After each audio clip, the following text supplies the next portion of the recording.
Marisha here, and today, as promised, I'm going to share with you two things that happened to me my final year of teaching that solidified my decision to leave the profession. I had made the decision a year in advance, so I gave myself a year of teaching so that I had time to kind of make a plan for how I was going to exit. And so, of course, any number of things could have happened during that year. I might have had, a certain number of experiences that convinced me to stay in the teaching profession. But instead, unfortunately, these two things happened. The first thing happened right at the beginning of the school year. We had maybe been in school 2 or 3 weeks. It was in September when this happened. My assistant principal, who was the administrator in charge of the English department, pulled me in to talk to me because he had received a complaint from a parent that I was indoctrinating his child. And my AP was just sort of, checking in on me to make sure that he understood exactly what had happened. I had given my students a handout of a media bias chart. Now, the media bias chart is exactly what it sounds like. There is a website you can go to where it plots on two axes various, probably dozens of different media outlets. And on the x-axis, it plots, where it runs from right-leaning to left-leaning. And on the y-axis, it plots toward the top, is it mostly just reporting facts? And the closer it is to the bottom, the more it's just packed with like opinions. And on the website is interactive, so you can click on, where they've plotted one of the outlets, and it'll give you an example of an article that they used to determine where to plot them on this.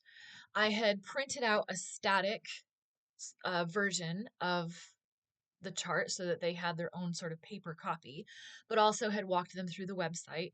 And this was one of a few resources that I showed them online to get them thinking about the types of places where they wanted to get their information when they were researching for my class, because they were going to be doing persuasive speeches and they were also then later going to be doing debates. And for all of these things, they needed to have sources to back up the claims that they're making. This is like, speech and debate 101. This is not anything that should be unexpected at all. Well, I can guarantee you that in order for this parent to have seen this chart and to immediately go over my head, like I had not heard from this parent at all, he immediately went to my AP, and to complain that I was indoctrinating his child, I can guarantee you that he was someone who watched a lot of Fox News, saw that Fox News was quite rightly listed as being right leaning, and determined that, of course, I'm a liberal with a woke agenda and I'm indoctrinating his child, whatever. It would be funny if that was the end of it, but it wasn't the end of it. I explained to my AP that, this is what the chart is. This is how I used it in class. And he said, okay, I figured, but I just wanted to make sure I talked to you before I replied to this parent. A couple weeks later, my AP calls me in to follow up. And he says, first, I want you to know that I'm glad that this parent never contacted you directly. I have gotten to a point where I am not going to engage with this parent anymore. I forwarded everything to the building principal. It is clear that he just wants to be angry about something, and like I'm not going to engage with him anymore. I can tell you the name of the student if you want. And this then made me worried because this administrator is a no nonsense guy. He is not someone who like passes the buck to the building principal. He is not someone who exaggerates. He is not someone who is dramatic in any way. So for him to say that this parent, he didn't use the word unhinged, I don't think, but basically describing him as unhinged and saying, this is someone who clearly wants to be angry about things. I'm glad that he didn't contact you, like that you haven't had to deal with him, and I'm not even going to deal with him anymore, right? Like it was too much. If it's too much for this administrator, then to me, this parent is a potential threat. And from that moment on, I felt like I had a target on my back. Literally, I was afraid that this parent might come to the school because when you're dealing with someone who is, in that, camp, in that sort of like right wing enclave, you're dealing with someone who is probably into QAnon, probably supported the insurrection, probably owns a gun, and is not someone who is like a critical thinker or rational in any like stretch of the imagination. I didn't ask who the student was. I didn't think that that would make anything better at all. um, so I just, for the rest of the year, though, whenever I had speech and debate, in the back of my mind, I'm just thinking, there's a parent out there who's sort of gunning for me. And from the beginning of the school year, with just the media bias chart, we haven't even gotten to the actual debates like in student congress when kids write their own bills, and we're probably going to be debating abortion and gun control and death penalty and all sorts of controversial topics because that's the nature of the class, and quite rightly so. Um, and so that alone, I think, would have been enough because it did, like, again, it was the whole rest of the year in the back of my mind. Is this parent going to pop up again? And this time, are they gonna is emailing angry letters to the principal or administration not going to be enough this time? But a couple of months after that, I was sitting in my classroom after school grading some papers, and my colleague came in and asked if I had any friends who taught in the Detroit area because he knew I was from Michigan. And I said, yeah. And he said, there's been a shooting at Oxford High School, and that is where my best friend worked. And when I say best friend, I mean we met as freshmen in college. I officiated her wedding. If I ever get married, she'll be my matron of honor, like that best friend. And so I pulled out my phone and I called her, and it went to voicemail. And that feeling is not something that I would wish on anyone, not even that parent.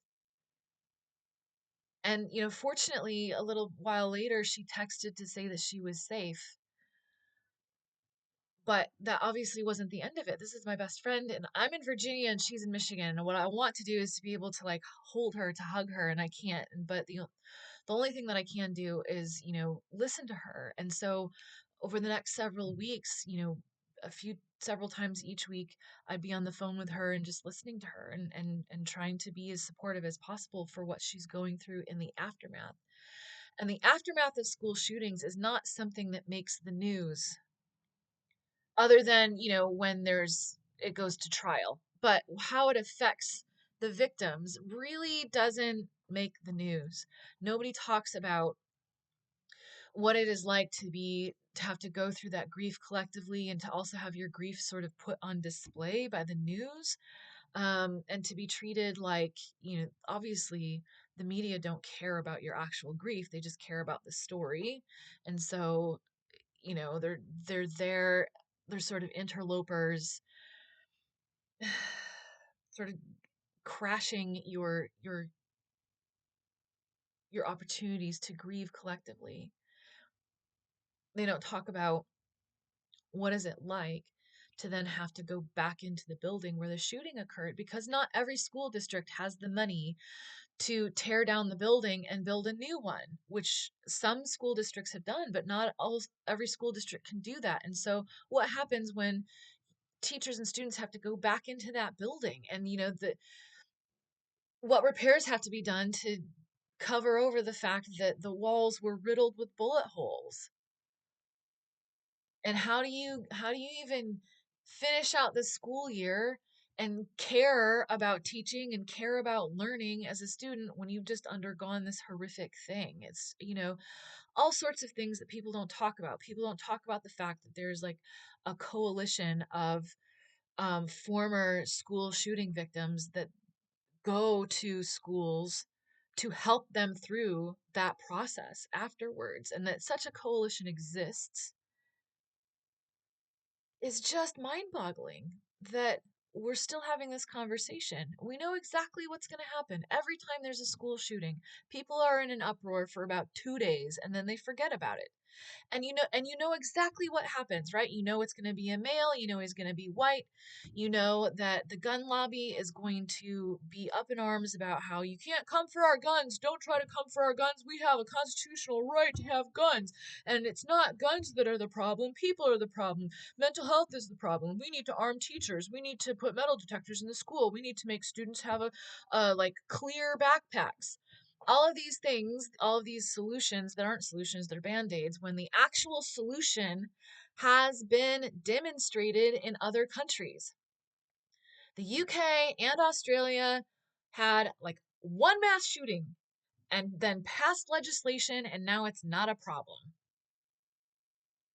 It is a fixable problem, and we refuse to fix it. And I understand that there is a slight difference in America than in other countries because we have the Second Amendment written into our Constitution.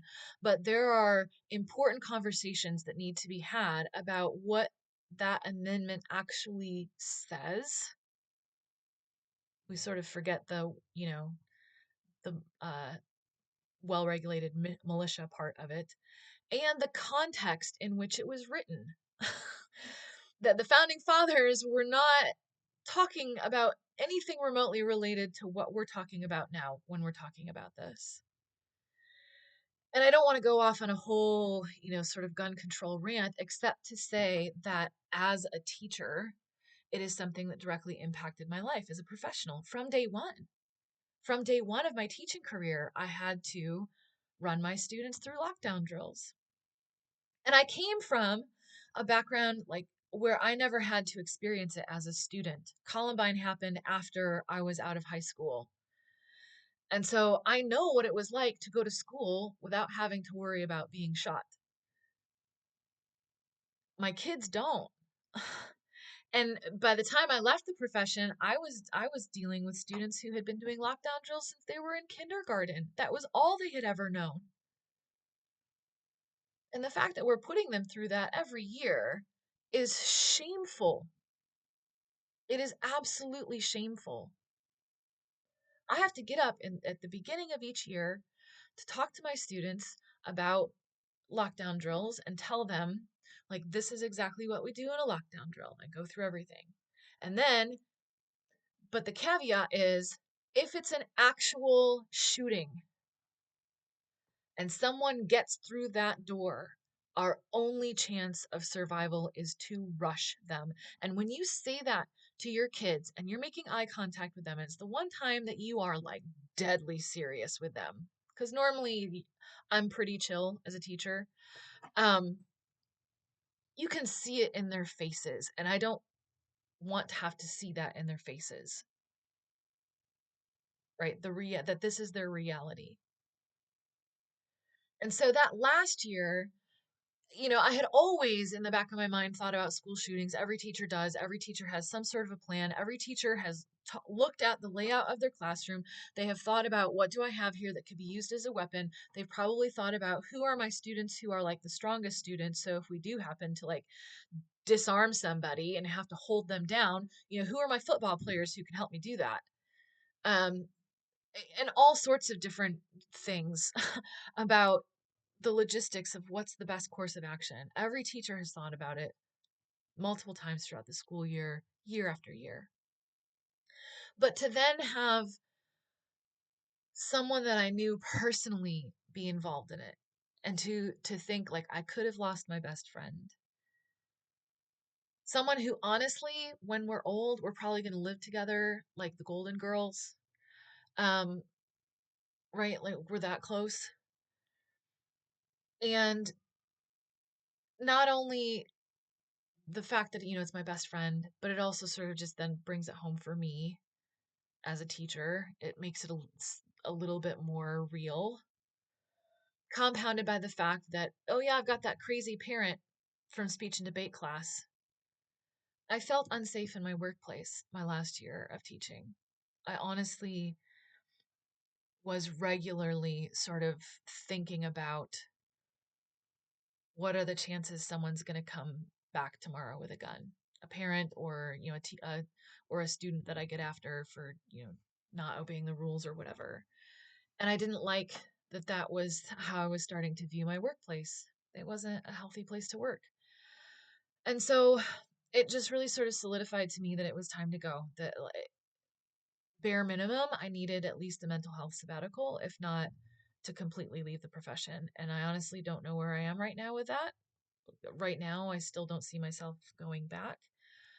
I understand that, like, I know that there are people in my life who want me to go back into teaching because they know that I'm a good teacher and they think, we need, they would say, like, we need more teachers like you, right? You actually care about your students and you build relationships with your students. And you've had so many students like say, like, the impact that you've made on them. And these are the things that they would say to me, right? If they were going to sit down and actually express what they're thinking, that I should go back into teaching. But it's I know that. Like, I know that I make a positive impact in the lives of my students. I love my kids and they're the reason that I stayed in the profession for as long as I did. And I've kept, all of the letters and notes and cards that students have given me and little gifts that they've given me because, like, it means a lot. Um, but it wasn't enough anymore. I'm not going to be emotionally blackmailed into being in a profession where I'm afforded so little respect and I don't even feel safe in my workplace. And if you're watching this and you're thinking, how bad the situation is with the teacher shortage and people leaving the profession and thinking, we need to retain good teachers. We need to have teachers in our schools who care about students and know their subject area and are, like, doing good work, then you really need to be asking yourself, what are we doing as a society to make it easy for teachers to stay? Because right now we're not taking the steps that we could be taking to make it safe.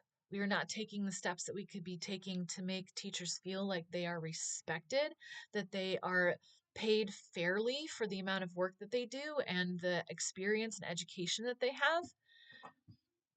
There are a lot of reasons why people leave the profession, and they are all things that could be fixed or, largely could be fixed, but people are refusing to.